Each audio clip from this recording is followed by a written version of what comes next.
आज निशा का परिणाम आने वाला था। सुबह से ही उसके दिल में अजीब सी घबराहट हो रही थी। किसी काम में उसका मन ही नहीं लग रहा था। एक एक पल काटना बड़ा मुश्किल हो रहा था। फिर सोचा कि ऐसे तो वह पूरे दिन सोचकर ही पागल हो जाएगी। इससे अच्छा वह अपने बाबा के साथ भेड़ों को चराने चली जाए। और उसने वही किया। वह कालू के साथ भेड़ों को लेकर खेतों में चली गई। कौन सोच सकता था कि निशा आज अंतिम बार भेड़ों को चराने जा रही हैं।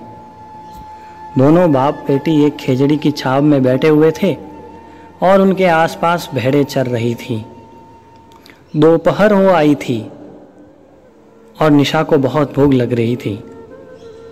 उसने अपने पास रखी कपड़े की गठरी खोली और उसमें से बाजरे की 2 रोटी और प्याज निकाल दिए। फिर दोनों बड़े चाव से भोजन करने लगे। कालू का थोड़ा आराम करना चाहता था, इसलिए वह खेजड़ी की छांव के नीचे सो गया। लेकिन निशा को कहाँ चैन था।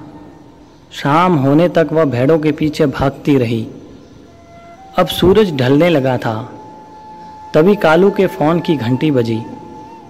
निशा ने बड़ी ही फुर्ती से अपने बाबा के हाथ से फ़ोन ले लिया। सामने से नैना की आवाज़ आई, बधाई हो निशा, तुम्हारा यूनिवर्सिटी में सिलेक्शन हो गया है। अब दिल्ली जाने की तैयारी कर लो। थैंक्स यार। और तुम्हारा? नहीं यार, मेरा तो नहीं हो पाया। मैंने तो कोचिंग भी की थी, फिर भी पता नहीं क्यों नहीं हुआ। खैर कोई बात नहीं, तुझे तो पता ही है मेरे पापा ज़बरदस्ती मुझे पढ़ाना चाह रहे थे। मेरा तो पढ़ने में मन ही नहीं लगता था, फिर मेरा कैसे हो जाता सिलेक्शन। वैसे अच्छा ही हुआ, अब मैं चैन से शादी तो कर सकती हूँ। और हाँ मैडम, शादी में तो तुम आओगी ना। तू भी ना, शादी के सिवा कोई और तुझे सोचता ही नहीं। चल अब फ़ोन रख, मुझे बहुत सारा काम है। नैना ने फ़ोन रख दिया। निशा को यह खुशखबरी अपने बाबा को सुनाने की ज़रूरत नहीं थी, क्योंकि उसके चेहरे की खुशी से ही कालू को साफ साफ नज़र आ रहा था कि मेरे बिटिया की अब हौसलों की उड़ान शुरू हो गई है। निशा ने अपने बाबा के चरण स्पर्श किए और आशीर्वाद लिया। फिर दोनों अपनी भेड़ों को लेकर घर लौट गए। दूसरे दिन जालोर हॉस्पिटल चौराहे का बस स्टैंड, गाड़ी मोटरों की चिल्ल पौं, यात्रियों का शोर, ठेले वालों की आवाज़ें मन को थोड़ा अशांत किए जा रही थी। कालू अपनी निशा को दिल्ली के लिए रवाना करने आया था। कालू खुद भी उसके साथ दिल्ली जाना चाहता था, लेकिन फिर सोचा कि आखिर में उसे वहां अकेले ही रहना है, तो फिर मैं उसके साथ चलकर उसे और कमज़ोर नहीं बनाना चाहूँगा। उसने अभी तक की यात्रा अकेले ही तय की है, तो आगे भी वह स्वयं ही अपनी राह खोजेगी। उसने निशा से कहा कि बेटा, इस दुनिया में खोने के लिए हमारे पास कुछ भी नहीं है।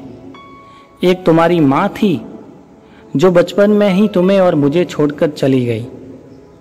इसलिए कभी भी यह मत सोचना कि अगर मैं ज़िंदगी में सफल नहीं हुई तो मेरा और मेरे बाबा का भविष्य क्या होगा, क्योंकि मुझे विश्वास है कि अभी हम जिस हालात में जी रहे हैं, इससे बदतर हालात तो और क्या होंगे हमारे।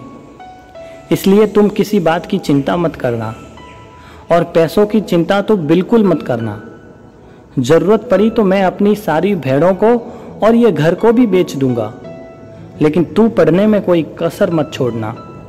बाकी तो तू खुद समझदार है कि तुझे वहाँ कैसे रहना है। हाँ बाबा, तुम निश्चिंत रहो, मेरी ओर से तुम्हें कोई शिकायत का मौका नहीं मिलेगा। मैं जी जान से पढ़ूंगी और तुम भी मेरी चिंता मत करना। मुझे पता है कि उस प्रदेश में मुझे कैसे रहना है। अच्छा, तो अब मैं चलती हूँ, बस आ चुकी थी। कालू ने सारा सामान अंदर रखवाया निशा अपनी सीट पर जाकर बैठ गई और थोड़ी ही देर में बस रवाना हो गई। कालू तब तक उस बस को देखता रहा जब तक कि वह उसकी आंखों से ओझल न हो गई। उसके बाद कालू अपने घर की ओर लौट गया। कहने को तो उसने निशा को कह दिया था कि हाँ बेटा, मैं किसी बात की चिंता नहीं करूँगा, लेकिन अब उसका दिल बहुत घबरा रहा था।